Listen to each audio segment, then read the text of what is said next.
Greetings all and welcome to part 6 of the Elliott Wave 101 course.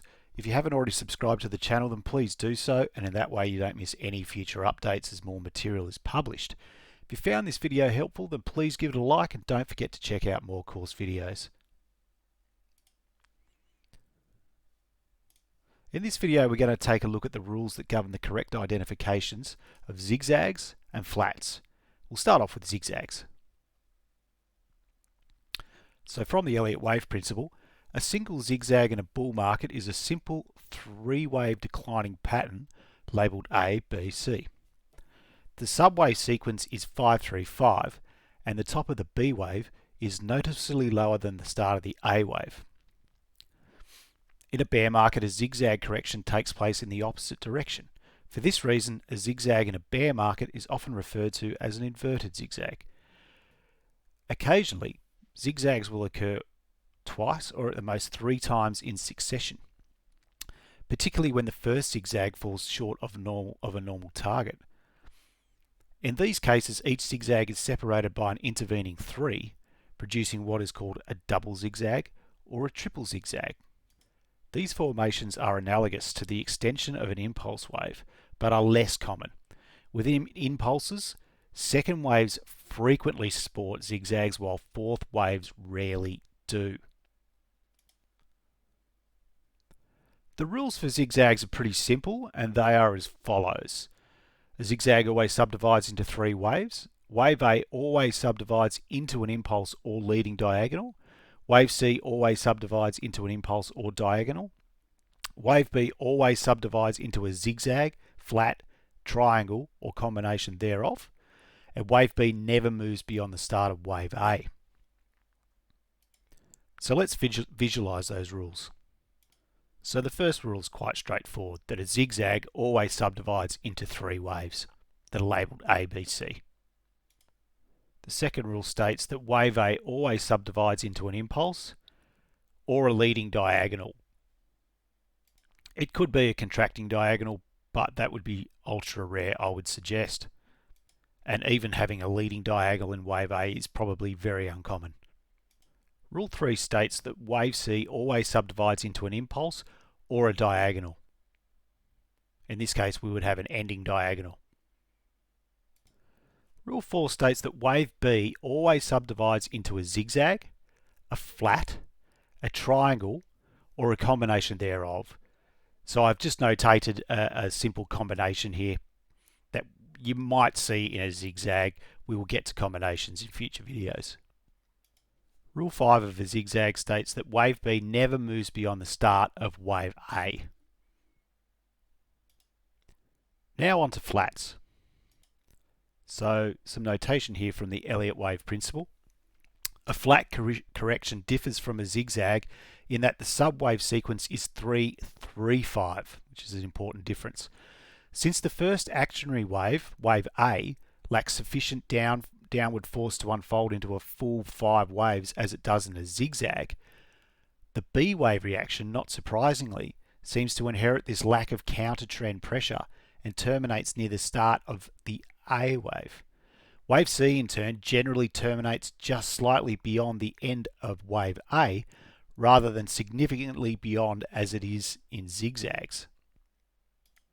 So just to note here, when we think of a market that is rallying strongly, or at least in the early stages of a rally, a lot of people still won't believe that the market has turned and is now trending higher.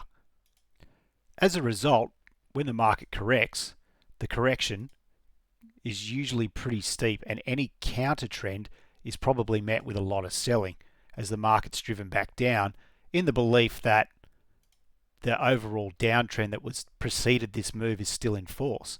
This is what gives us a zigzag. In a flat, the mental state of the crowd is generally somewhat different, and therefore we get a counter trend, but people still believe that the previous uptrend that preceded this move is in force, and therefore the buying coming back will be much, much stronger. Any counter trend after this move is likely to be met with support round about where wave A would terminate. At this point, the market would resume its rally. And this gives us an overall sideways correction or a flat correction. So a flat correction usually retraces less than the preceding impulse wave than does a zigzag. It tends to occur when the larger trend is strong, so it virtually always precedes or follows an extension. And remember that extensions are most often found in the third wave, which is usually the strongest wave of an impulse. The more powerful the underlying trend, the briefer the flat tends to be. Within an impulse, the fourth wave frequently sports a flat, while the second wave rarely does.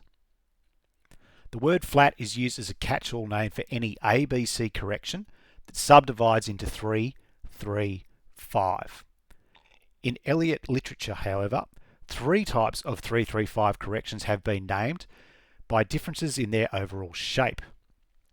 In a regular flat correction, wave B terminates about at the level of the beginning of wave A, and wave C terminates a slight bit past the end of wave A. Far more common, however, is the variety we call an expanded flat. In a rare variation on the 3-3-5 pattern, which we call a running flat, wave B terminates well beyond the beginning of wave A, as in an expanded flat, but wave C fails to travel its full distance, falling short of the level at which wave A ended. Apparently in this case, the forces in the direction of the larger trend are so powerful that the pattern is skewed in that direction. The result is akin to a truncation of an impulse. So the rules for flats are as follows. A flat always subdivides into 3 waves. Wave A is never a triangle. Wave C is always an impulse or a diagonal. And wave B always retraces at least 90% of wave A. Now there's some notes here that we'll come back to, but let's just visualize the rules. Rule 1 states that a flat always subdivides into 3 waves, as it does with a zigzag. Rule 2 states that wave A is never a triangle. Rule 3 states that wave C is always an impulse or a diagonal. In this case, it would be an ending diagonal. Rule 4 states that wave B always retraces at least 90% of wave A. Now here I've marked off 88.7%. Most Elliotticians would use 88.7 as the minimum requirement for wave B to travel in order to qualify the whole thing as a flat. Now in this case, this is what we would call a regular flat.